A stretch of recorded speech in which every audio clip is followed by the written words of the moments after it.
Friends, I want to ask you something before we start. When you picture the day you finally file for Social Security, how long does that decision take you? For most people, it takes about 5 minutes. They look at the monthly number, they think about how long they might live, and they make a call. What nobody shows them before that call is the break-even age. The break-even age is the specific birthday when waiting to file finally pays off more than filing early. It is the crossover point. And once you see it, the filing decision looks completely different. Social Security will never calculate it for you. No one at the SSA office will write it on a piece of paper and hand it across the desk. Today, that changes. By the end of this video, you will know your 3 filing options, what each one actually pays in 2026 dollars, and the break-even math that determines which path wins for your specific situation. You will also see 2 neighbors, Bill and Phil, both the same age, similar savings, same Social Security contributions. One files at 62, one waits to 70. By age 80, one of them has collected $128,000 more than the other. Quick note, this is education, not personalized tax or legal advice.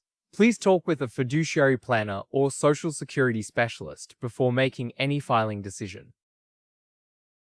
And stay with me for the break-even section, because that math alone may be the most important 15 minutes of retirement planning you have done all year. Let me start with a story. There are 2 neighbors, Bill and Phil, both 64 years old, both retiring next year at 65. Both have contributed to Social Security for 35 years. Both have projected benefits of $2,600 a month at their full retirement age of 67. Same neighborhood, same contributions, same projected benefit at 67. From here, everything depends on one decision, when they each decide to file. Bill turns 62 in January. His daughter is getting married. His wife wants to travel. Money has been a little tight since he stopped working. He files on his 62nd birthday. Phil turns 62 the same month. His wife is still working. They have savings to cover living expenses. Phil meets with a Social Security specialist and walks away with a plan. Wait until 70. For the next 8 years, Bill collects Social Security. Phil collects nothing. On paper, Bill looks like he's winning. Then Phil turns 70, he files, and the math shifts completely. Stay with me, because in a few minutes I will show you exactly where that shift happens, what it costs Bill in total lifetime income, and how to find your own break-even age before you make this decision. But first, you need to understand the 3 filing options clearly, because most people have heard the ages, but they have never seen what the numbers actually look like side by side in 2026 dollars. Let's start with age 62, the earliest you can file. For anyone born in 1960 or later, your full retirement age is 67. Filing at 62 means filing 60 months, 5 full years before your full retirement age. Social Security reduces your monthly benefit for every month you file early. File 60 months early, and your benefit is permanently reduced by approximately 30%.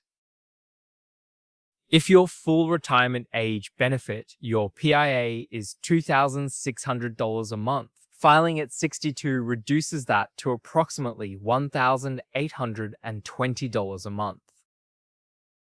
That $1,820 is not a temporary number. It is your base benefit for life, adjusted upward by COLA each year, but always calculated from that reduced starting point. Now, why would anyone file at 62? And the honest answer is, sometimes it makes complete sense. If you have a serious health condition and a shorter life expectancy, filing early often wins the math. If you have no other income and genuinely need the money to live, filing early is a rational choice. And if you have a spouse with a much larger benefit, your own filing age may matter less. But for the majority of healthy retirees in their early 60s who have other income sources, filing at 62 is a decision they later wish they had thought through more carefully. Now let's look at age 67, your full retirement age if you were born in 1960 or later. At 67, you receive your full primary insurance amount, your PIA, with no reduction and no increase. For Bill and Phil, that is $2,600 a month. Filing at 67 is the clean option. No penalty, no waiting bonus. You receive exactly what your 35 years of contributions earned you. For many people, especially those in good health who retire close to 67, this is a solid default. You are not leaving money on the table by filing early, and you are not delaying long enough to capture the maximum delayed credits. The question is, for healthy people who can afford to wait past 67, is there a case for going further? And the answer is yes, and the math behind it is the part most people never see. Now let's look at age 70, the maximum filing age for Social Security. From your full retirement age of 67 to age 70, Social Security credits your benefit with an 8% increase for every year you delay. 3 years of delay, a 24% total increase. For Bill and Phil, whose PIA at 67 is $2,600, waiting to 70 raises that to approximately $3,224 a month. That is $624 more every single month for life. And those delayed retirement credits stop accumulating the month you turn 70. There is no benefit to waiting past 70. The credits max out, so 70 is the ceiling. Now, all three numbers are on the table. Let me put them side by side so you can see the full picture at once. Filing at 62 gives you $1,820 a month. Filing at 67 gives you $2,600. Filing at 70 gives you $3,224. The gap between the earliest and latest option is $1,404 a month. Over a year, that monthly gap becomes $16,848.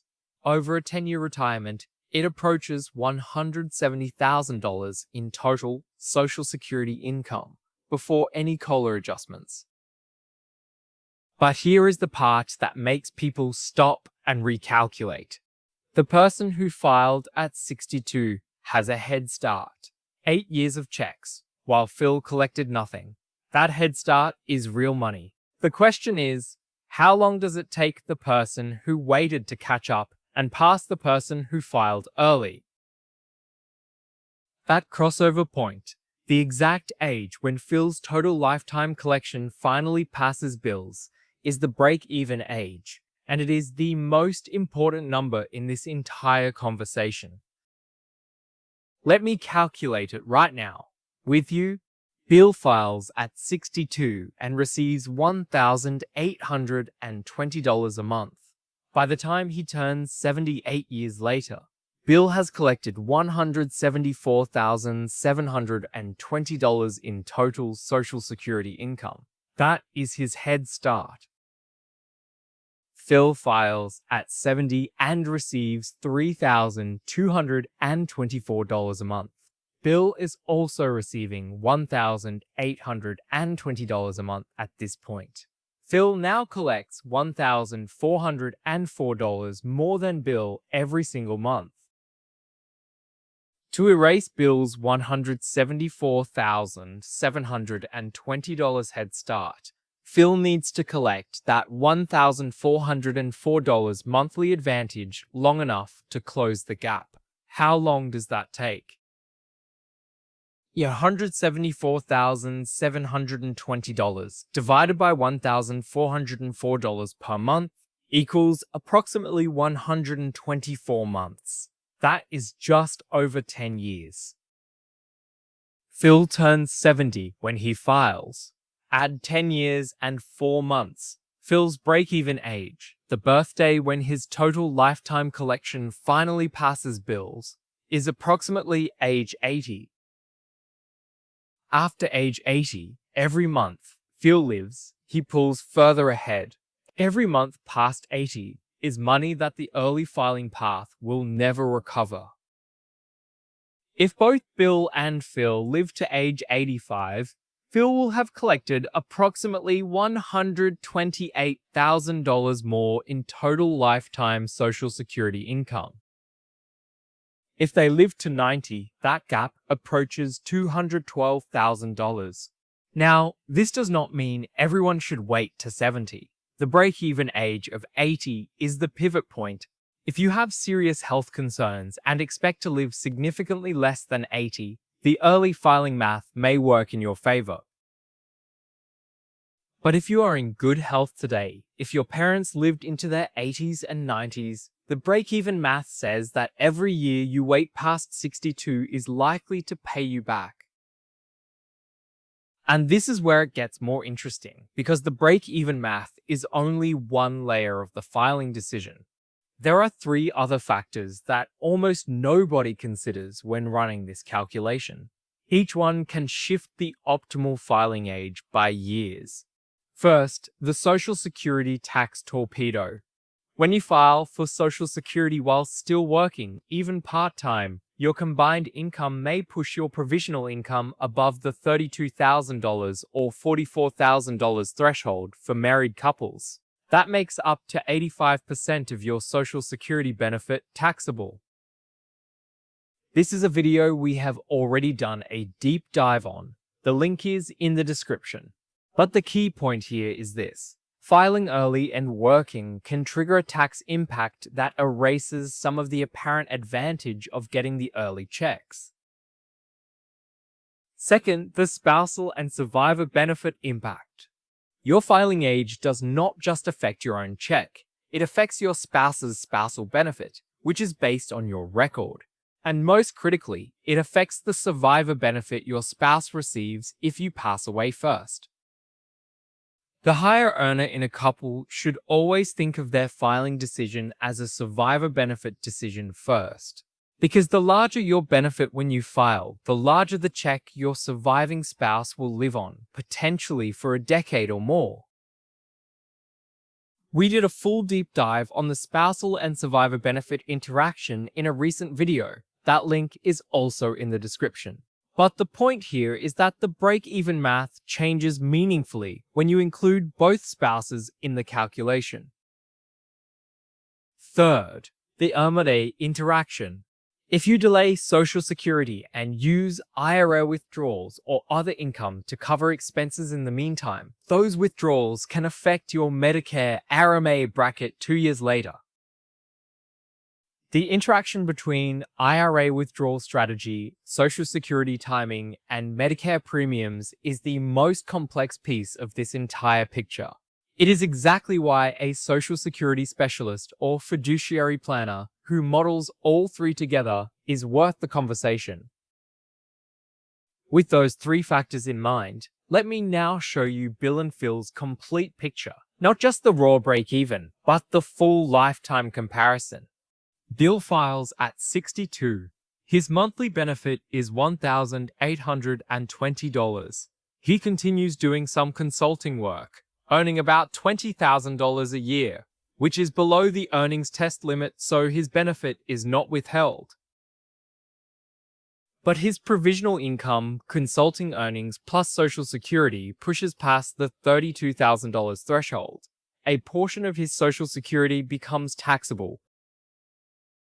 His effective after-tax SS income ends up closer to $1,550 a month, not the $1,820 on paper. Phil delays to 70. During the years between 65 and 70, he lives on savings and a modest part-time income, carefully kept below the levels that would trigger Irma or the tax torpedo. At 70, Phil files. His benefit is $3,224 a month. He has stopped working entirely. His Social Security income falls mostly within the taxable zones, but because he has no work income, the tax torpedo has less ammunition.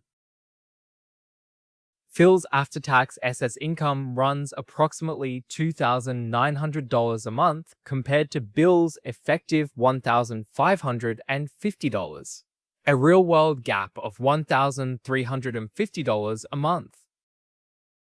Over a 20-year retirement, ages 70 to 90, that $1,350 real monthly gap between Phil and Bill becomes $324,000 in additional after-tax Social Security income. That is the complete picture, not just the break-even crossover at 80, the after-tax, after IRMA, real dollar lifetime advantage of the patient path. Now, I want to be completely fair here. Bill's path is not wrong. Bill enjoyed 8 years of Social Security income, while Phil collected 0. During those years, Bill took his daughter to Italy for her honeymoon, helped his son with a down payment, and took 2 road trips he had planned for decades.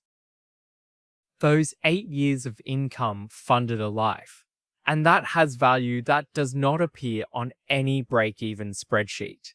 The break-even math tells you when waiting pays off financially. It does not tell you what your health will be at 75 or 80. It does not account for your spouse's situation, your other income sources, or what the early money means for your life in your healthiest years. What I want you to take from this video is not a filing age. What I want you to take is the break-even framework, so that when you make this decision, you make it with your eyes open.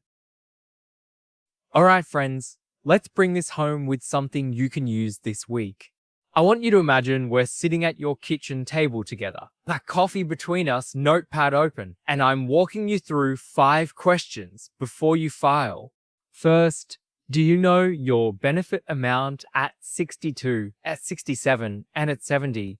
Go to ssa.gov right now, log into your My Social Security account, print your statement, find the 3 projected benefit amounts at 62, at your full retirement age, and at 70. Write all 3 numbers on a single piece of paper. Second, do you know your break-even age? Take the total you would collect between 62 and 70 at the early rate. Then divide that by the monthly difference between your age 62 benefit and your age 70 benefit. The result is your break-even in months. Divide by 12 to get years. Add that to age 70. That is your break-even birthday. Third, what is your honest health picture? If you have a parent or grandparent who lived to 85 or beyond, your break-even math is likely working in favor of waiting. If you have serious health concerns, the calculation shifts. Be honest with yourself about this. It changes the math more than any other factor. Fourth, are you the higher earner in your household? If you are, think of your filing decision as a survivor benefit decision first and a personal income decision second. The survivor benefit math almost always favors the higher earner delaying as long as reasonably possible. Fifth, have you modeled the full picture with a Social Security specialist? Not just the break-even, the tax torpedo interaction, the IRMA impact, the spousal filing sequence. A good Social Security specialist can model all 3 together and show you the optimal filing age for your specific household, not a generic rule of thumb. These 5 questions will not make the decision for you, but they will make sure you are not choosing a filing age in 5 minutes based on a single number on a single page. Here's my challenge to you after this video. This week, go to ssa.gov and pull your Social Security statement. Write down all 3 benefit amounts. Then do your break-even calculation on a piece of paper at the kitchen table. Write the break-even age next to the other numbers. Second, if you are within 5 years of 62, make one call before you file. not to SSA to submit the application, to a Social Security specialist to model the tax torpedo, the spousal interaction, and the break-even under your specific income picture. Third, if you are the higher earner in your household, share this video with your spouse. The filing decision belongs to both of you, especially the survivor benefit piece.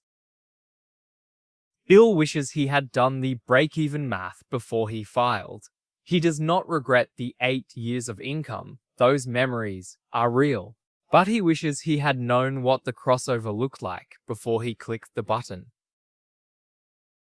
Phil ran the numbers 3 times before he filed. He knew his break-even age. He knew his survivor benefit impact. And he knew the tax torpedo risk his consulting income would have created if he had filed at 62. You can always do more math. You cannot undo a Social Security filing decision once 12 months have passed. Your Social Security benefit is one of the largest financial decisions of your retirement. Give it the afternoon it deserves before you file, not after. If this helped you see the filing decision differently today, do 3 things for me. Hit that like button so YouTube shows this to more people approaching 62 who need to see the break-even math before they file, not after.